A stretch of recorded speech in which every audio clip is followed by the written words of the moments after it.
કોંગ્રેસના નેતા રાહુલ ગાંધીજીએ ગઈકાલે એક નિવેદન કર્યું છે કે રાજા મહારાજાઓ એમના સમયમાં ગમે તેની જમીનો મિલકતો લૂંટી લેતા હતા, ઝૂંટવી લેતા હતા.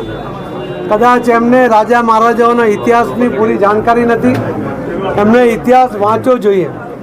આ રાજા મહારાજાઓએ 532 જેટલા રજવાડા સરદાર વલ્લભભાઈ પટેલના કહેવાથી રાતોરાત એમણે આ દેશને સમર્પિત કર્યા હતા.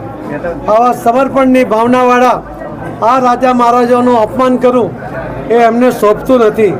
એમણે ઇતિહાસનો અભ્યાસ કરવો જોઈએ. અને ગુજરાતની અંદર પણ ભાવનગરના રાજા એમણે સૌથી પહેલાં પોતાનું રજવાડું આ દેશને સમર્પિત કર્યું હતું.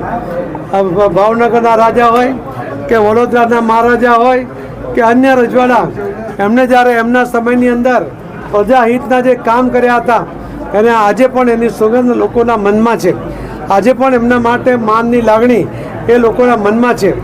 એ રાજા મહારાજાઓએ જે તે સમયમાં પ્રજાલક્ષી કામ કર્યા. એમણે શિક્ષણને મહત્ત્વ આપ્યું, એમણે ખેતીને મહત્ત્વ આપ્યું, એમણે ખેતી માટે પાણીની વ્યવસ્થા કરી, એમણે બહેનોને રક્ષણ માટે વ્યવસ્થા કરી, બહેનોને સન્માન મળે, એને રક્ષણ મળે એના માટે પ્રયત્ન કર્યા. આવા મોટા ગજાના રાજા મહારાજાઓનો ઇતિહાસ એ ગુજરાત તેનો સાક્ષી છે.